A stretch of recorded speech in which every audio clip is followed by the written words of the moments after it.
खबर उत्तर प्रदेश के जनपद बलरामपुर से है, जहां पर सरयू नहर परियोजना लोकार्पण की सभा में प्रधानमंत्री मोदी व सीएम योगी जिंदाबाद के खूब नारे लगे। लोगों में गजब का उत्साह देखने को मिला। हर कोई मोदी की एक झलक पाने को बेताब था। मोदी ने अवधी भाषा में भाषण शुरू किया तो सभा स्थल तालियों की गड़गड़ाहट से गूंज उठा। लोगों के चेहरे पर खुशी छा गई। लोग अपने स्थानों पर खड़े होकर मोदी का अभिनंदन करने लगे। मोदी ने भी हाथ उठाकर सभी का अभिनंदन स्वीकार किया। युवाओं के साथ साथ बुजुर्गों के भी चेहरे खिल गए। काफी देर तक लोग मोदी जिंदाबाद के नारे लगाते रहे।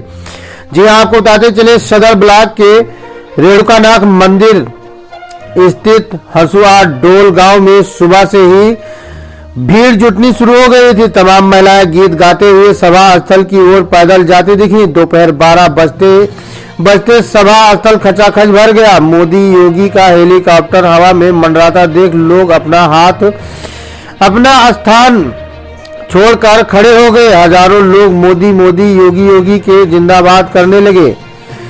उनके मंच पर चढ़ते ही सभा स्थल भारत माता की जय से गूंज उठा। काफी देर तक तालियां बजाते रहे। मोदी बोले, मां पाटेश्वरी व छोटी काशी के नाम से प्रसिद्ध बलरामपुर की धरती को हम बारंबार प्रणाम करते हैं। आप सभी का आशीर्वाद हम पर हमेशा बना रहे चाहिए। मोदी के मुंह से अवधी भाषा सुनकर लोगों को ऐसा लगा कि जैसे अपने बीच का कोई आदमी उनसे बात कर रहा है। लोगों की खुशी का ठिकाना नहीं रहा। प्रधानमंत्री का प्रभाव आमजन के चेहरे पर दिखने लगा। बात यही नहीं रुकी। पीएम मोदी ने लोगों की मानसा भांपकर बात आगे बढ़ाई। कहा कि बलरामपुर की धरती का इतिहास देश की आजादी से जुड़ा है। ये जिला क्रांतिकारियों का रहा है। राजा देवी बख्श सिंह, कृष्णा दत्त राम व बुद्धपाल के देश के आजाद कराने का योगदान देशवासी भूल नहीं सकते हैं। पीएम मोदी ने बलरामपुर के राजा स्वर्गीय पटेश्वरी प्रसाद सिंह का भी नाम लिया। कहा कि अयोध्या में जो राम मंदिर बना है उनमें उनका प्रमुख योगदान रहा है। पीएम ने बलरामपुर को पूर्व प्रधानमंत्री स्वर्गीय अटल बिहारी वाजपेयी व नानाजी देशमुख की कर्मस्थल बताया। बलरामपुर के आवाम की तरफ की कहा कि ये लोग बुद्धिजीवी हैं, जिन्होंने भारत के 2 रत्नों को चुनाव किया है। मोदी की ये बात सुनकर सभा में मौजूद लोग 2 लाख लोग भावुक हो गए। सभी के चेहरे गर्व का भाव दिख रहा था। पीएम ने इस बात से सभी को जोड़ने की कोशिश की। अपने संबोधन में उन्होंने गोंडा के राजा देवी बख्श सिंह का उल्लेखन कर सभी का दिल जीत लिया। पीएम मोदी ने जब विकास की बात की तो लोग वाह वाह कर उठे। सरयू नहर परियोजना लगभग 50 वर्षों से अधूरी थी। उन्होंने दोषियों को सबक सिखाने की अपील की तो लोग खुश हो गए। वादा किया कि गलत लोगों को सत्ता पर कब्ज नहीं होने देंगे। जिन लोगों ने 100 करोड़ की परियोजना को लगभग 10,000 करोड़ तक पहुंचाने वाले को सजा देने की अपील की है। सभी ने पीएम के बातों को स्वीकार करते हुए हाथ उठाकर उनके अपील को स्वीकार किया। नहर बनाने से बाढ़ की विभीषिका कम होगी तथा फसलों को संजीवनी मिलेगी। ये बात सुनते ही किसान भाई खुश हो गए। सभी में मौजूद अधिकांश किसान ने ताली बजाकर अभिनंदन किया। पीएम ने बलरामपुर जिले की मशहूर फसल की तारीफ की। कहा कि बलरामपुर की मसूर की दाल देश के कोने कोने में पहुंच रही है। किसान अपनी तारीफ सुनकर फूले नहीं समाये। 80 वर्षीय रामदीन किसान की प्रशंसा सुनकर हाथ उठाकर खड़े हो गए। वो जोर जोर से कहने लगे कि पीएम 100 साल रह जाए तो देश अमेरिका हो जाएगा। हालांकि पीएम मोदी उनके बातों को सुन नहीं पाए, फिर भी उन्होंने हाथ जोड़कर प्रणाम किया। सभा में मौजूद वनवासी समुदाय के लोग पीएम के मुंह से अपना नाम सुनकर झूम पड़े। पीएम बोले कि योगी ने वनवासियों को विकास की राह दिखाई है। नेपाल के सीमावर्ती गांव में तरक्की राह डबल इंजन सरकार ने दिखाई है।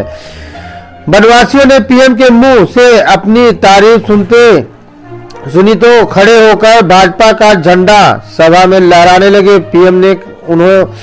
पीएम ने उन्हें बैठने का संकेत दिया। पिछली सरकार पर पीएम ने तंज कसा तो माहौल खुशमिजाज हो गया। लोगों के चेहरे पर खुशी जाहिर हो गई।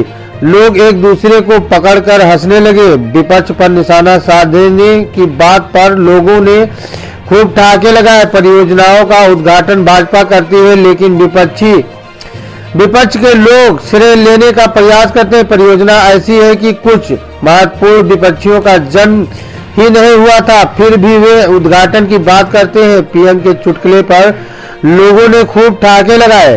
बलरामपुर के साथ साथ बहराइच, गोंडा, श्रावस्ती, सिद्धार्थनगर, बस्ती, गोरखपुर, महाराजगंज और कुशीनगर के सभी साथियों को, लाखों मेरे किसान भाइयों बहनों को आज हृदय से बहुत बहुत बधाई देता।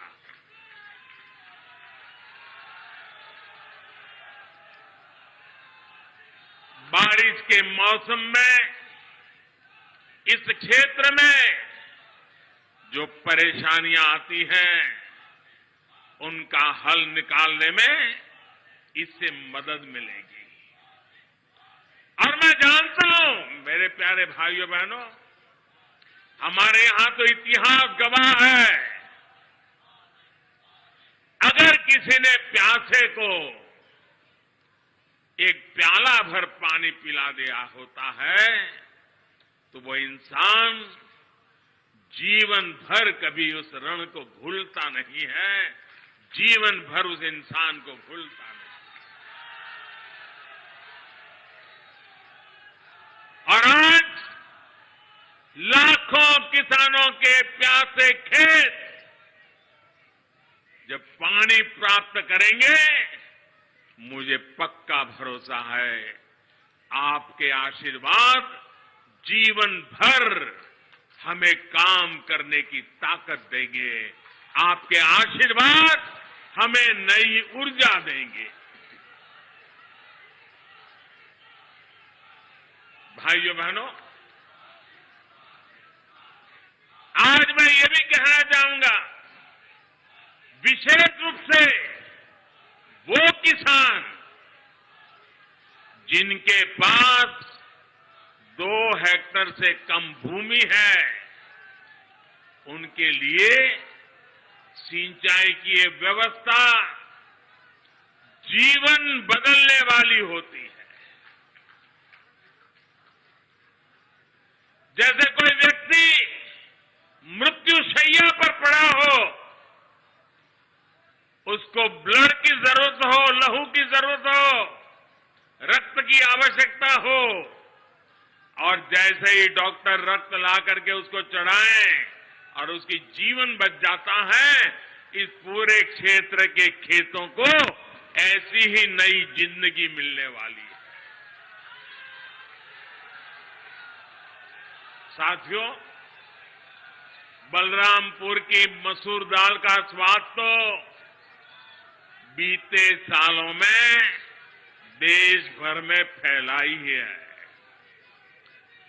अब पारंपरिक फसलों के साथ साथ इन क्षेत्रों के किसान अधिक दाम देने वाली, अधिक आय देने वाली दूसरी फसलों की खेती भी व्यापक रूप से कर पाएंगे। साथियों, सार्वजनिक जीवन में मुझे एक लंबे समय से काम करने का सौभाग्य मिला है।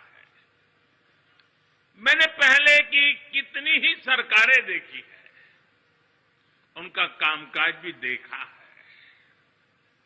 इस लंबे कालखंड में जो मुझे सबसे अधिक अखरा, जिससे मुझे सबसे ज्यादा पीड़ा हुई है, वो है देश के धन, देश के समय और देश के संसाधनों का दुरुपयोग, उसका अपमान।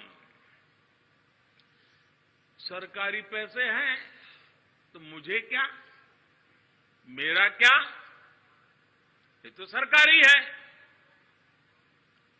ये सोच देश के संतुलित और संपूर्ण विकास में सबसे बड़ी रुकावट बन गई है।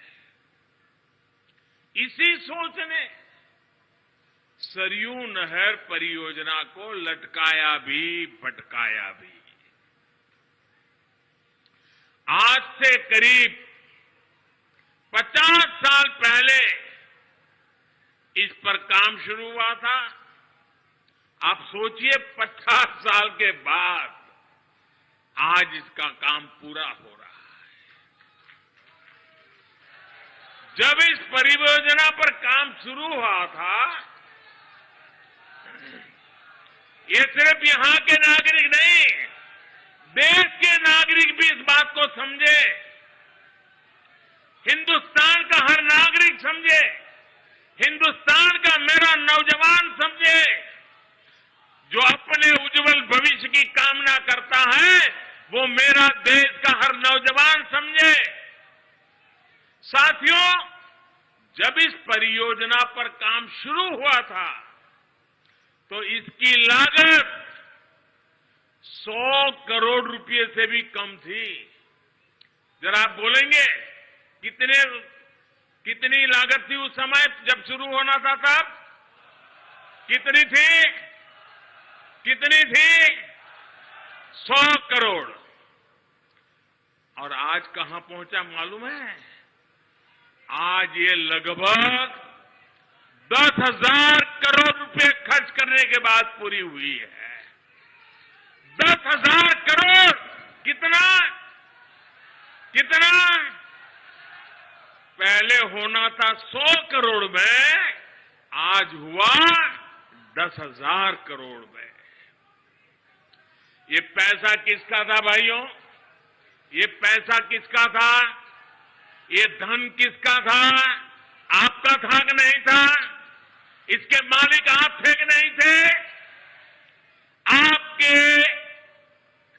मेहनत का एक एक रुपया सही समय पर सही काम के लिए उपयोग होना चाहिए था कि नहीं होना चाहिए था? जिन्होंने नहीं किया वे आपके गुनहगार है कि नहीं है? आपके गुनहगार है कि नहीं है? ऐसे लोगों को आप सजा देंगे कि नहीं देंगे? पक्का देंगे।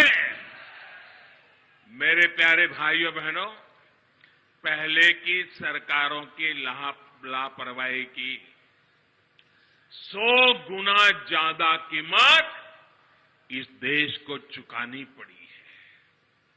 हमारे क्षेत्र के लाखों किसानों को भी अगर सिंचाई का यही पानी अगर 20 साल 30 साल पहले मिला होता, आप कल्पना कर सकते थे? अगर मेरे किसान के पास पानी होता, पिछले 25-30 साल में पानी उसके पास पहुंचा होता, तो वो सोना पैदा करता कि नहीं करता? देश का खजाना भर देता कि नहीं भर देता? अपने बच्चों की शिक्षा दीक्षा अच्छी कर पाता कि नहीं कर पाता? भाइयों बहनों, दशकों से इस देरी की वजह से मेरे यहां के किसान भाइयों बहनों का भी अरबों खरबों रुपयों का नुकसान हुआ है। वैसे साथियों, जब मैं आज दिल्ली से चला तो सुबह से मैं इंतजार कर रहा था कि कब कोई आएगा, कहेगा कि मोदी जी इस योजना का फीता तो हमने काटा था। ये योजना तो हमने शुरू की थी।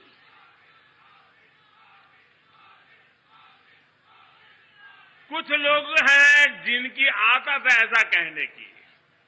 हो सकता है बचपन में इस योजना का फीता भी उन्होंने ही काटा हो। साथियों, कुछ लोगों की प्राथमिकता फीता काटना है। हम लोगों की प्राथमिकता योजनाओं को समय पर पूरा करना है।